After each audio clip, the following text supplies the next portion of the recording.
Hey, welcome to Student Accounts, Google, and Chromebooks STR session for November 17th, 4:30 to 6:30. I hope not to take up that much of your time. I hope to get you out of here about after an hour with questions. If you have something that comes up while I'm talking, please use the chat. I can monitor that too. All right, so here we go. Jumping right into it, student accounts and how they're created. All right, so essentially what happens is this all happens at registration, and parents are the ones that determine whether or not that the students in your school can have a Google account. The reason being is they fill out the paperwork and they opt into student email, and with that permission we give them a Google account, which really is their Gmail account that starts everything else. You can read some of the stuff that's on the slide. I'm not really going to go through too heavily about it. One of the things I want to mention though is on the, I guess it would be the right hand side of your screen, it says you or your enrollment secretary, depending on the permissions you have in Infinite Campus, need to look for students' authorizations if they have problems logging into a Chromebook. And once you click on authorizations here, you can see that they'll come down and you can see the opt-in status here. Oh, apparently I'm too loud. Sam's helping me out by moving the mic. Thank you, Sam. The opt-in status here will tell you whether or not the parents have allowed for an email. And if they have allowed for an email, the student does have a Gmail account. That is simply their 6-digit ID number. If it does say opt-out, you have to do some finagling with your enrollment secretary and possibly some of your other admin staff to contact the parent and persuade them, preferably gently, to let those students have Google accounts, because they're wonderful devices that will probably be used by the student throughout their entire career here in DPS. There's about a 10-second lag, so I'll probably stop after each slide to see if there are any real questions. Sam's saying if the video is blurry, try changing some of your video settings. All right, moving on.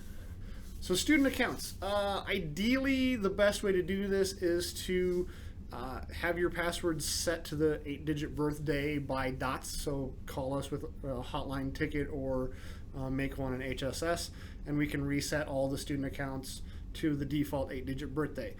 It does unfortunately require principal approval to do that, because most of the time, especially in the primary grades like elementary and middle school, they're already preset. So some of the schools do promote the idea of students changing their password. I know high schools do that often, and students can change that in My Portal, and you as an STR can change that using SSPM.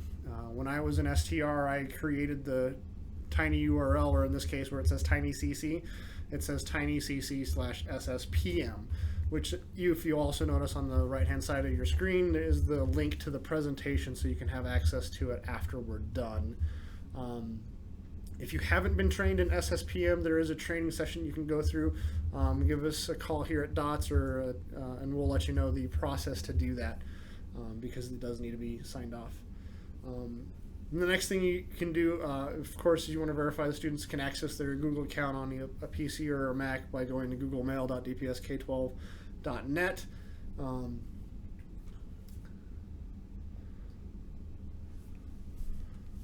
Trying to see if there are any questions coming through the chat.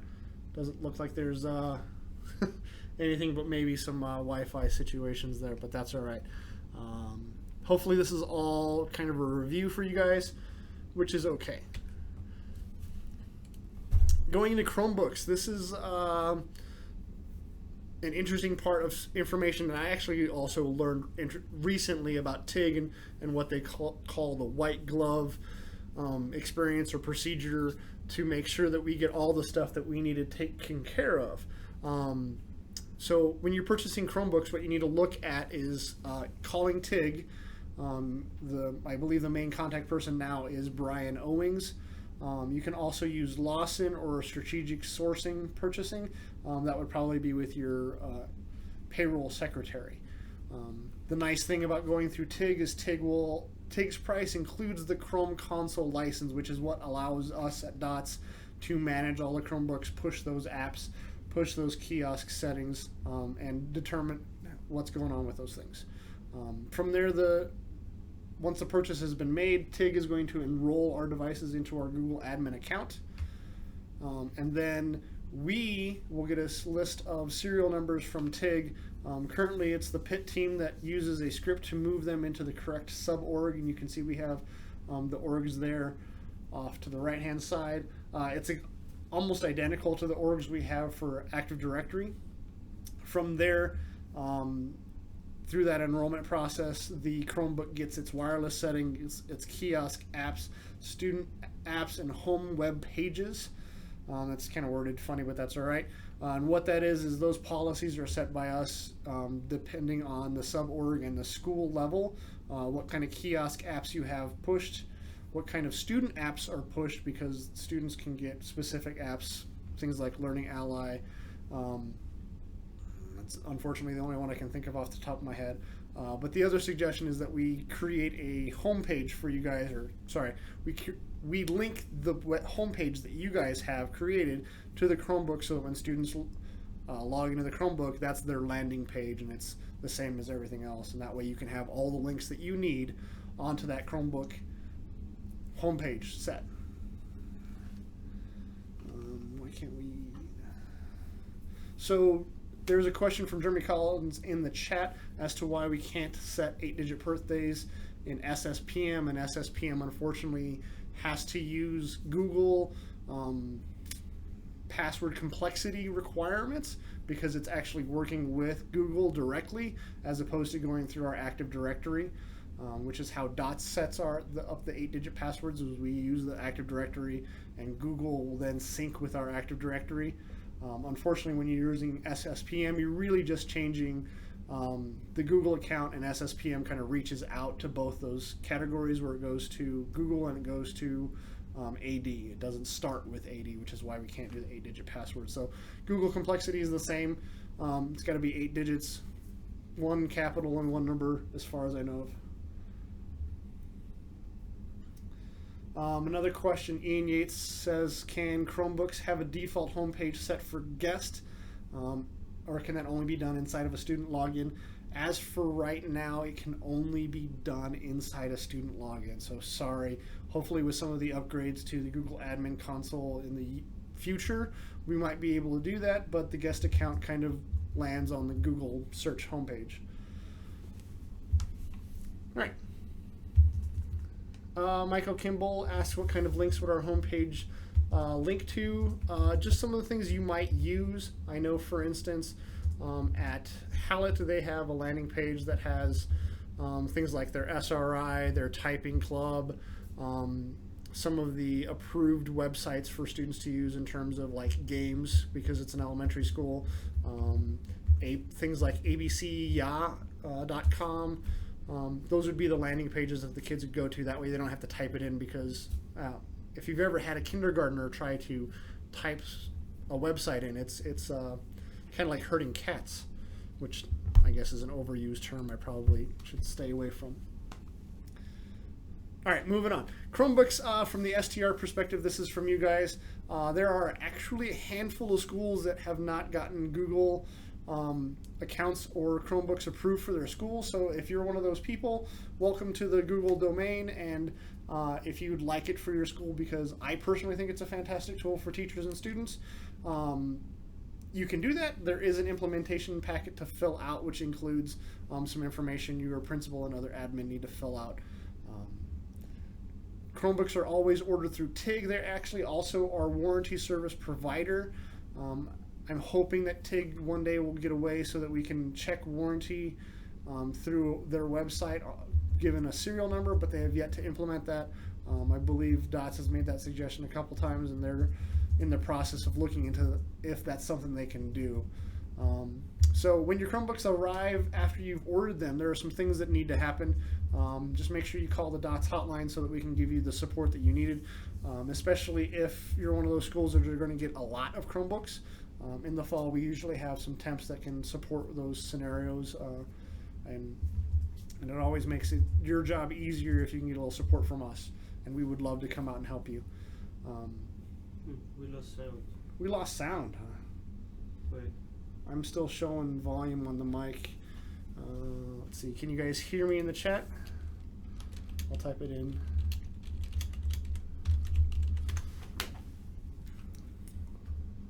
From there, I guess I should pause. We lost video. Wow, cool. It's back.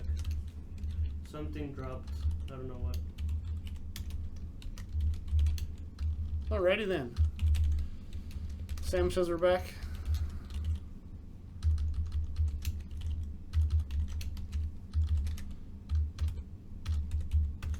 So moving on to the right hand side, it says some things to check for when you get your Chromebook, and this is just lack of preparedness on TIG's side and the fact that they have to service all 200 schools. There's generally a generic wireless credential that's stored in there. Please make sure that it belongs to your school. So let's say you're at, let's continue with the Hallett example. If it doesn't say 277 student B as the wireless credentials, you probably should give DoTS a call and be like, hey, can you help us out? Make sure these are in the right container so that they get all the policies. From there are some things that you can do. There should be that student reset password tile that shows up on the home screen. And of course, if you would like to disable the guest account so that only students can log in, you can give us a call and we can disable that for your school. Hopefully most of you guys are familiar with the process to log in a Chromebook because you've done the Chromebook reset, but we'll go over that shortly. Ideally, you want to log into a guest, allow the Chromebook to connect to wireless. There's a step that's missing out of there. I personally would ask you guys to check to see that the policies have uploaded to it and maybe reforce those policies one more time before you exit, and then you should be good.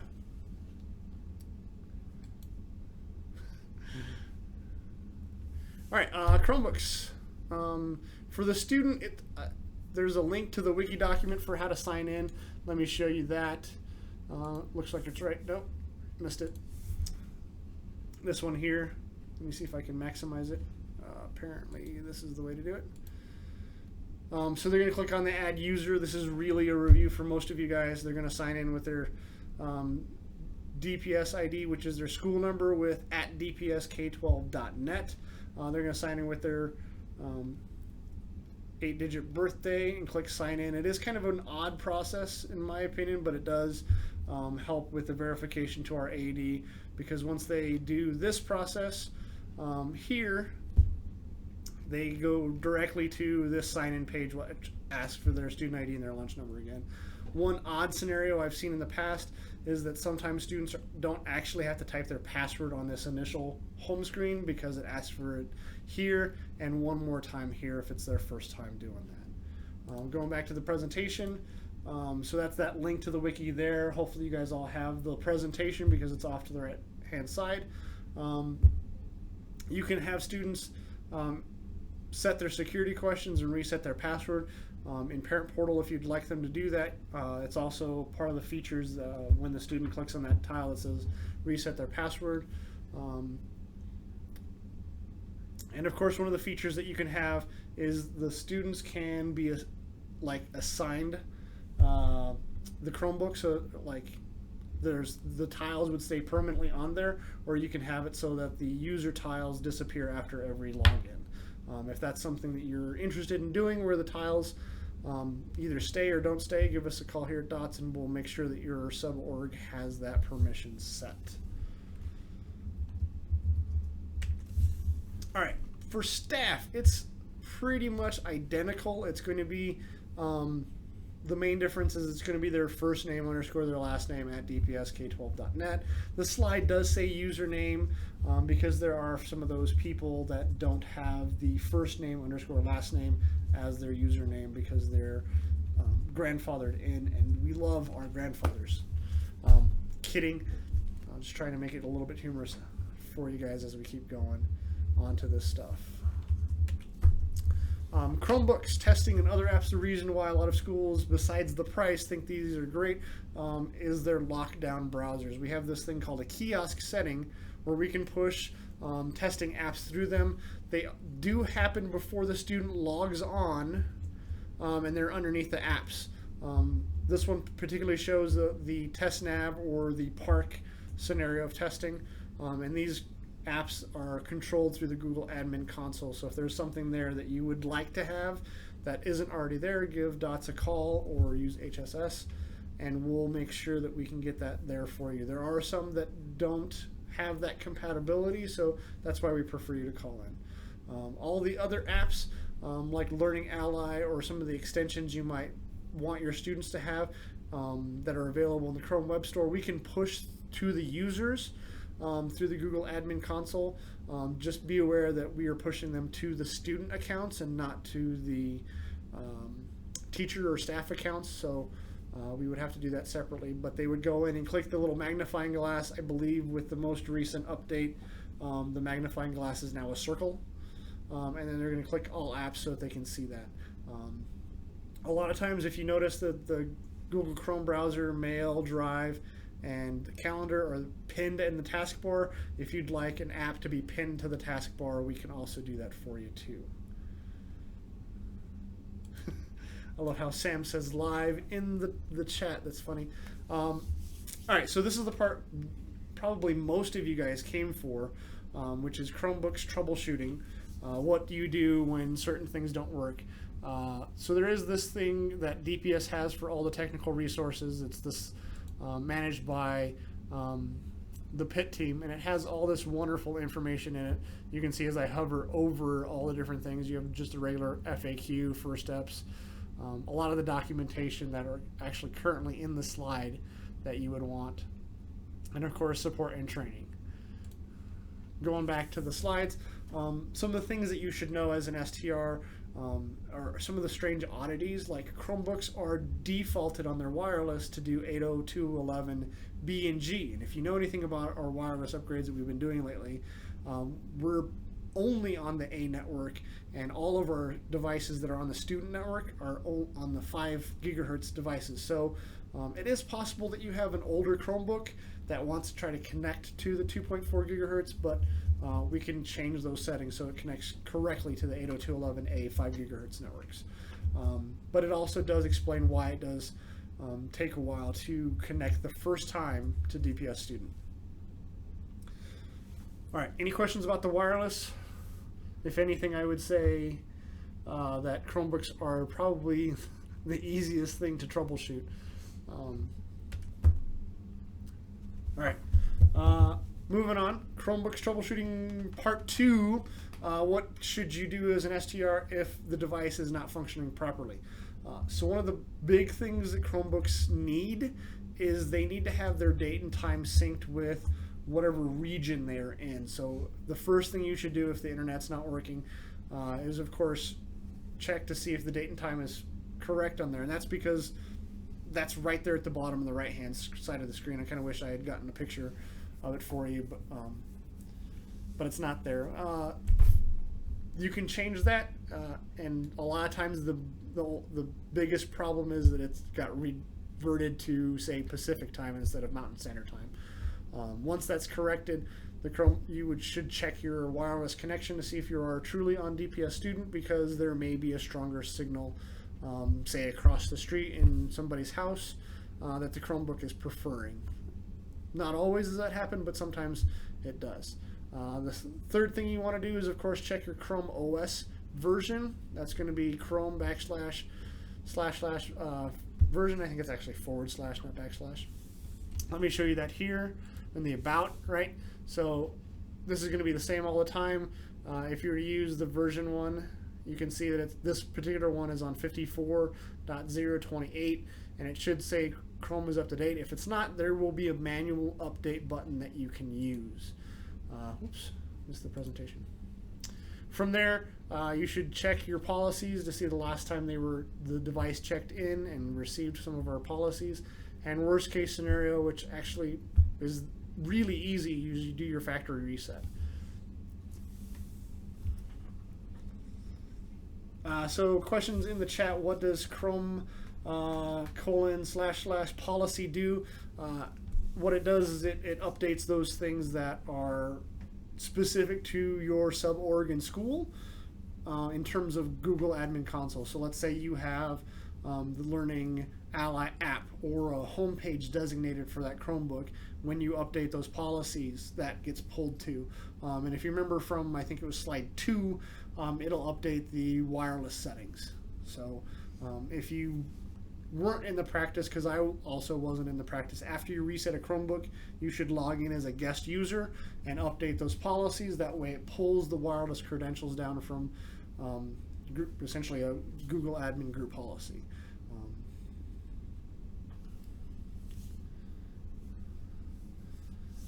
Can you prevent students from adding specific Chrome extensions? So this is, I actually don't know who DT is, but that's who that is in the chat.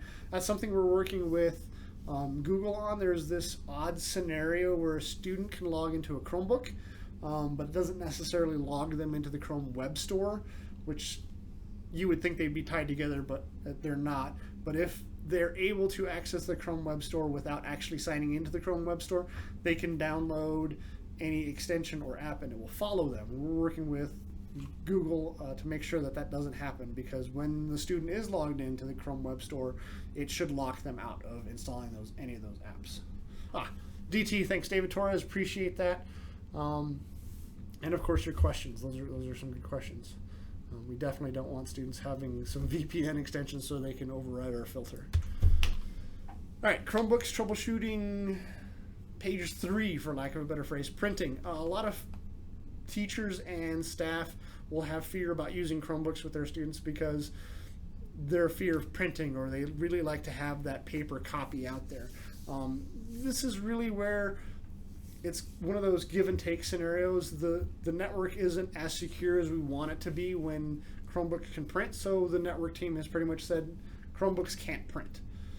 It makes the network more secure. It makes everything a little bit better in terms of security. So the suggestion we have to you as STRs, so that you can take it back to your staff, is, hey, Google's pretty much awesome. It makes it very easy to go paperless, which in this day and age we hope that you guys are able to do.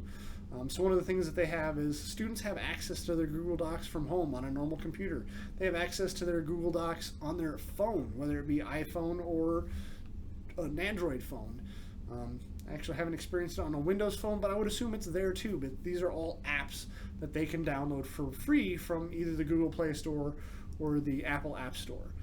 And they interface with the mobile device great. It's very awesome. The only caveat is you can't just have one of the apps. You kind of have to have all of them. So if you want to access your Google presentation from your phone, you actually have to have the Google presentation app on your phone. Not the worst thing, but it does take up space for those kids that have like 9 million apps. The other nice thing is it makes it very easy for students to turn in assignments with a teacher. No Google Apps on a Windows phone is from Jeremy Collins. Why? It's a dead platform. I didn't know that. Jeremy, I'll have to double check with you on that later. So Jeremy Collins in the chat says that there's no Google Apps on a Windows phone. I'm pretty sure there is, but I will double check because I don't have the ability to access their, for lack of a better phrase, Windows Store for the apps that are on there. If anybody has an actual confirmation of Jeremy's statement, that would be great, but I have no idea why they would not include Google, because on a Windows machine you can access all the Google apps and download them that way, especially Office 365. So those are things that I would think they would want to interface with.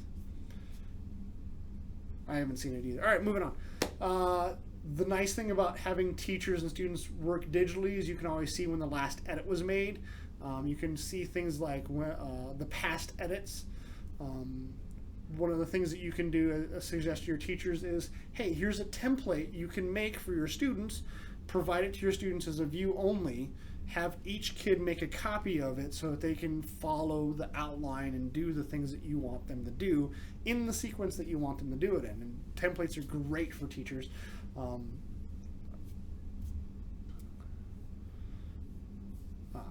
When I was an STR, it was always a suggestion to have that template for the students, because how the writing process is for English teachers, or maybe the specific categories you want the write-up to be in for a science teacher.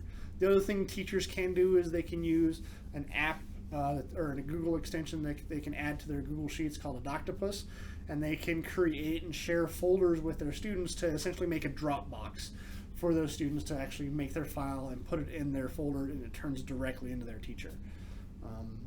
If you need help with something like that, or some of the other things that we can use with Google Apps, give DoTS a call. We'll either connect you with one of us on the hotline, or that's working the hotline, or somebody on the ed tech team that can give you a little bit more guidance on that. By no means are your questions off track. So anytime you have a question, I know you guys can't actually speak to me, so anything in the chat's great. This is the last slide, so we'll do questions after this. Chromebooks troubleshooting 4 apps and extensions. So these are what happens if you have an app that's not showing up. So some of the common reasons are listed. The biggest two, of course, are the device is not in the right container. So if you can get us the serial number of that Chromebook, we can look it up. There have been some instances where the app is not actually pushed. I can blame myself for that. Earlier in the summer, when I got into the role, I didn't realize that there were 2 save icons in the Google admin console, so I was adding apps for people and then clicking save, not realizing there was a second save I needed to do. I think we've gone through and fixed most of those, but if it happens, let us know. The device is not enrolled in the Google domain. I know a couple schools that got some Chromebooks either through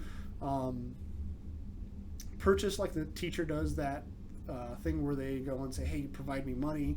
We want to do all these cool things in class, but we need funds. I believe it's called a GoFundMe account.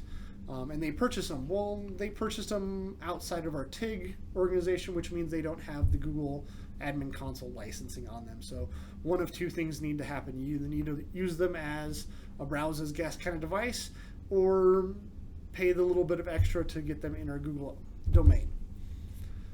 And finally, one of the things, the reason you might not see an app is because you're logged in as a staff member instead of a student. It could be something that is only specifically pushed to students. And then finally, on the right hand side, I don't know if you've been seeing these in the STR communications, but these are kind of the big bullet points we want you to touch on as STRs when you're coming to DoTS with some of those problems, especially if we have to go out and visit the device. We want the room or area the building is in. But the big things for me are the service tag or serial number, the type of device, right? We want that Chromebook. It is a little helpful if you can tell us what type of Chromebook it is, whether it be the Asus Chromebook or the Samsung Chromebook, because the serial numbers act weird in the Google admin console, and depending on which one it is, we can have that. So question in the chat, is Google Drive syncing fairly reliable?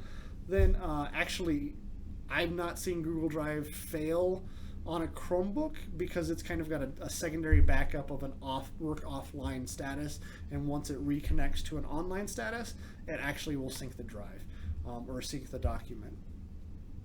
Jeremy Collins asked the question, is there a process to have certain paid applications pushed to Chromebooks?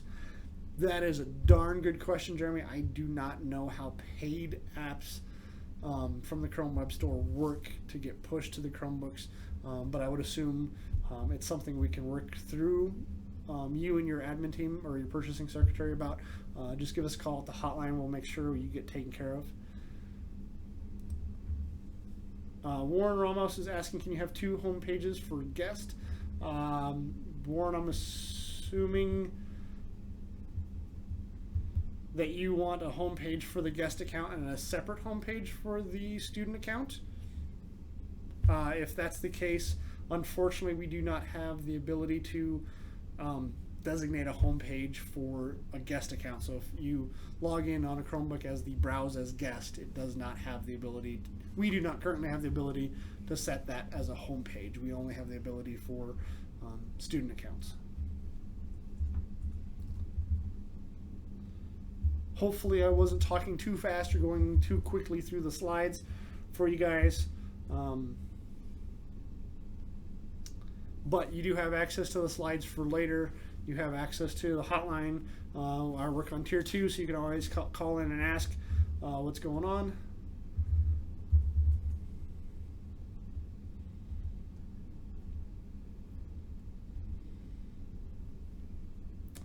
Looks like there's a question I missed from Michael Kimball. Can we get a faux student account to test instead of borrowing a student sometime?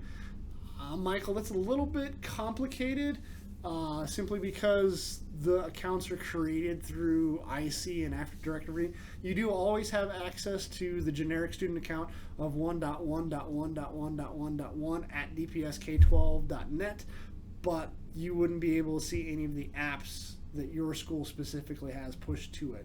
You would just really be using that as a, hey, can I log in, can I see stuff kind of scenario. Is the Chromebook working?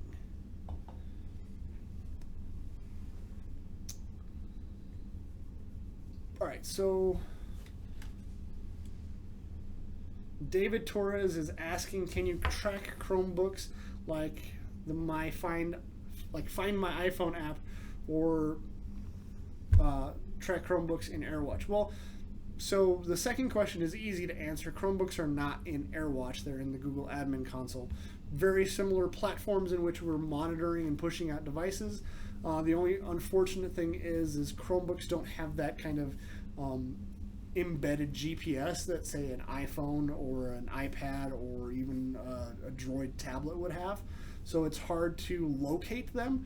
One of the things that we can in terms of tracking the device is we can look and see who the last users were, I think within a 12 or 24-hour period. We can see the last 4 users on that computer. So if you had somebody say, hey, I came onto this computer and there was some inappropriate stuff on it, here you go, and then you wanted to track who that is, you would give us the serial number and we could look up who the last 4 users would be on there. I think it's 4, it could be slightly more, slightly less. But if you lose one, which is I think what David Torres is asking, and somebody like walks off campus with it, yeah, that main problem of it not having like its own GPS inside of it, so not really the easiest thing we can do. One of the things I don't know if you have that information or if you track that in the beginning, is if you had the MAC address, we could ask our network team to see if it ever appeared on our network again.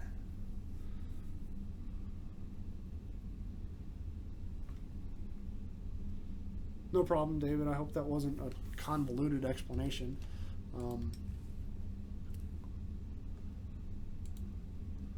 One of the things I missed was to go through the Chromebook factory reset. Hopefully most of you guys have done this, just to go through it, because there is that piece at the bottom where it says for you guys to go through and make sure that you are logging in as a guest. So I don't know how fast or slow I'm going through this. Whoa, just hit my knee. Sorry. Hopefully most of you guys have done this. If you haven't, this is actually a file that is on the STR wiki. Just look up the phrase Chromebook reset. You don't have to type in the factory, and it will tell you all this information. So you're going to add this right here where it says reconnect to DPS student network. My suggestion is that you actually look to make sure the date and time is correct. And Warren has a comment I'm going to come back to right after I'm done with this. This would be the place where you can see what your credentials are. You want to put in your school number and student B and then whatever the password is. Make sure it says saved identity and connect. And there's that enrollment generic student DPS count that I guess we can give. But again, it won't show those things. And it's not there. All right. But ideally what you want to do after this device has been enrolled, you want to go to the bottom and say click here to browse as guest. Make sure you update those policies. Going to Warren Ramos. He has a question. How do we get the MAC address on a Chromebook? So let's go over here to a random search page and we'll do an image because I wasn't prepared for this question. But MAC address. If I could type. So what you really want to do is you want to go to the bottom right where the Wi-Fi icon is and click on that. there should be another tab that says network or network settings, and you click on that and it'll tell you the Wi-Fi settings. Let's see if I can find it here as I just leave that page up there.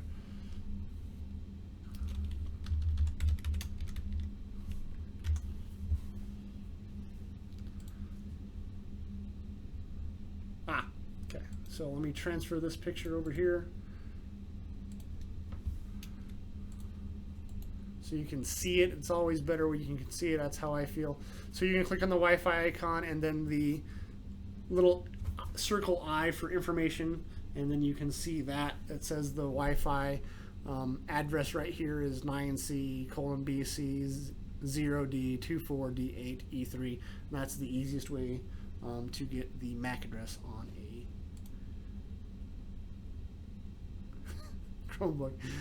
Michael Kimball is joking with me. That's funny.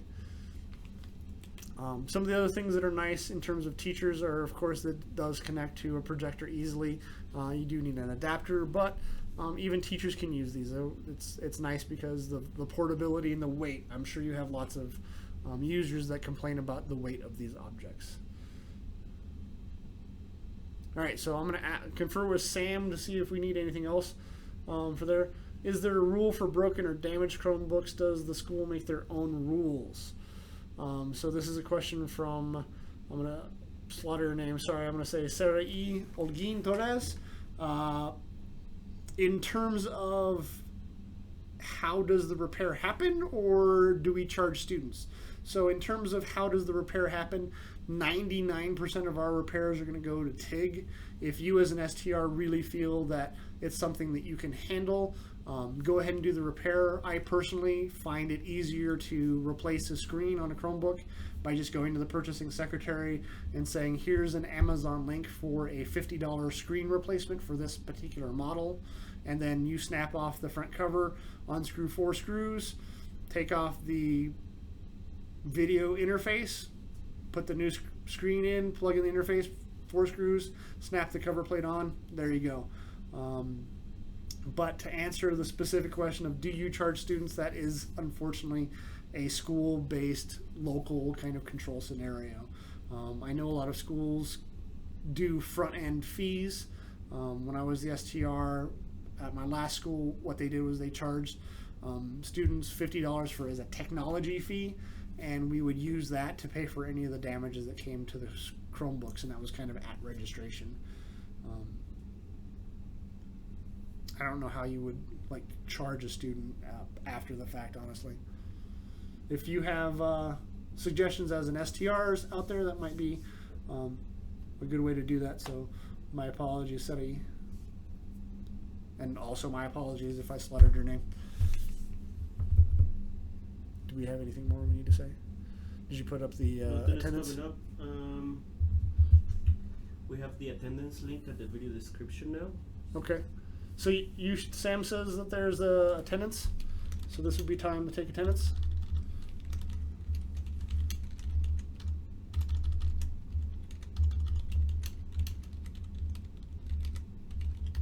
So let's see. He says that there's a link at the bottom of the video. There it is. Sweet.